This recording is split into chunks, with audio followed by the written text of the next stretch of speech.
Welcome to my channel Kathavadati. कहानी अच्छी लगे तो like, subscribe, share and comment जरूर करें।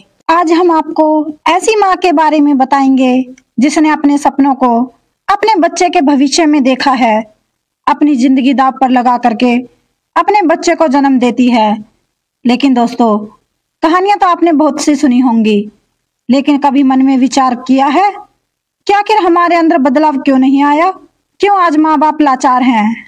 क्यों आज माँ बाप परिवार से अलग हैं? 3 साल हो चुके थे बेटे को अपना घर छोड़कर विदेश में बसे हुए। इन 3 सालों में बूढ़ी माँ और ज्यादा बूढ़ी हो गई थी। 75 वर्ष की उम्र में सुलोचना देवी की याददाश्त काफी कमजोर होती जा रही थी। उन्हें रोजमर्रा की चीजें याद न रहती, लेकिन जो हमेशा याद रहता वह था उनका बेटा। दिन हो या रात, एक पल भी ऐसा ना होता जब उन्हें अपने बेटे की याद न आती। दूसरी तरफ बेटा था जो साल भर में एक आध बार अपनी माँ को फोन कर लिया करता और 1-2 मिनट से ज्यादा बात भी नहीं किया करता। फिर भी यह बूढ़ी माँ टकटकी लगाए अपने बेटे का इंतजार करती रहती। एक दिन बेटे का विदेश से फोन आया। हेलो हेलो, सुन रही हो ना माँ? अनिल बोल रहा हूँ, तुम्हारा बेटा। कैसी हो माँ? मैं ठीक हूँ बेटा, तुम और बहू और मेरा पोता कैसा है? माँ ने पूछा। सब अच्छे हैं माँ, मैं अगले हफ्ते गांव आ रहा हूँ तुम्हें लेने। अब हम सब साथ में लंदन ही रहेंगे माँ। तुम्हारी बहू कह रही थी माँ को यहाँ पर लेकर आओ, बेचारी अकेली वहां परेशान होती होंगी। बेटे ने कहा। माँ की बूढ़ी सूखी आंखें आंसुओं से भीग गईं। उसके कमजोर शरीर की नस नस में खुशी की लहर दौड़ गई। बेटे और बहू का अपने प्रति प्रेम देखकर माँ का मन खुशी से भर आया। बेटे ने आगे कहा, माँ तैयार रहना, मुझे ज्यादा दिन की छुट्टियां नहीं मिली हैं। जिससे जितने पैसे लेने हैं लेकर रखना, तब तक मैं प्रॉपर्टी डीलर से बात कर लेता हूँ। घर के लिए? घर के लिए? माँ ने पूछा। हाँ माँ, गांव का घर हमें बेच देना पड़ेगा। अब हम साथ में ही रहने वाले हैं, तो वहां पर घर रखने का कोई मतलब नहीं है माँ, बेटे ने कहा। बुढ़ापे की वजह से ठीक से चलने में अक्षम माँ पूरे मोहल्ले में घूम घूम कर अपनी इस खुशखबरी को सबको सुनाया। सभी को खुशी हुई। सब लोगों को लगा माँ जी की आखिरी दिन अपने परिवार के साथ खुशी से बीत जाएंगे। घर वापस आकर माँ ने अपने घर के कोने कोने को ऐसे देखा जैसे वह अपने दूसरे बेटे को देख रही हो। देखे भी क्यों ना, उस घर को अपने बेटे से कम थोड़ी समझा था। अपने पति के साथ 40 साल ही तो बिताए थे, लेकिन अब मजबूरी थी। बुढ़ापे के आखिरी साल बेटे और बहू के साथ बिताना चाहती थी। दिल पर पत्थर रखकर घर बेचने के लिए तैयार हो गई। आनन फानन में बेटे ने घर को आधे दामों पर बेच दिया। माँ ने ज्यादा नहीं, लेकिन जिन चीजों से दिल लगाया था उन चीजों को समेटा और बेटे के साथ टैक्सी में बैठकर एयरपोर्ट के लिए चली गई।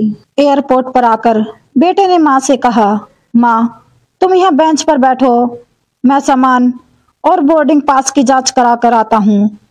वहाँ वक्त लगता है और खड़ा रहना पड़ता है, तुम्हें तकलीफ होगी, तुम यहीं आराम करो। मैं यूं गया और यूं आया। माँ बेंच पर बैठ गई और बेटा अंदर चला गया। काफी समय हो गया, बेटा वापस नहीं लौटा। माँ सोचने लगी ज्यादा भीड़ होगी, इसलिए देर लग रही होगी। अंधेरा होने को आया।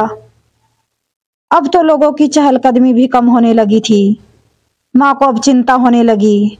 एक कर्मचारी ने आकर पूछा, किससे मिलना है माँ जी आपको?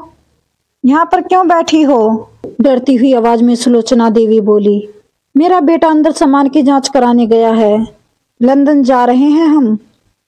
क्या नाम है माँ जी आपके बेटे का? कर्मचारी ने पूछा। अनिल नाम है मेरे बेटे का, सुलोचना देवी ने बताया।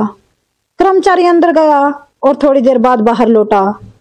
उसने सुलोचना देवी से कहा, माँ जी लंदन जाने वाली फ्लाइट तो दोपहर में जा चुकी है और आपका बेटा भी उस फ्लाइट में बैठकर लंदन जा चुका है। अब आपके यहाँ बैठने का कोई मतलब नहीं है, आप भी अपने घर चली जाएं। क्या जा चुका है और मैं घर जाऊं? माँ की आंखों से आंसुओं के सैलाब उठने लगे। जैसे तैसे माँ घर पहुंची। जो अब उसका था ही नहीं, बिक चुका था। वो वहीं बरामदे में तुलसी के पास सो गई। घर के नए मालिक को उस पर दया आ गई तो एक कमरा किराए पर उसको दे दिया। पेंशन के पैसों से खाना और किराए का बंदोबस्त हो जाता था। दिन बीतने लगे। कुछ दिनों बाद घर के नए मालिक ने सुलोचना देवी से कहा, माँ जी आप अपने रिश्तेदारों के यहाँ पर जाकर क्यों नहीं रहती हैं? इस उम्र में आपके लिए वही अच्छा होगा। अच्छा तो होगा, लेकिन अगर मेरा बेटा वापस आया तो उसका ख्याल कौन रखेगा? मेरा बेटा बहुत भोला है, उसे अपना ख्याल रखना बिल्कुल नहीं आता। मैं कहीं नहीं जाऊंगी, क्या पता कब उसे मेरी जरूरत पड़ जाए। माँ ने कहा, दोस्तों किसी ने सच ही कहा है, पूत कपूत हो सकता है लेकिन माता कभी कुमाता नहीं होती। दोस्तों आपसे हाथ जोड़कर विनती करती हूँ, अपने माता पिता की जितनी हो सके सेवा करना, उनके साथ कभी बुरा बर्ताव मत करना।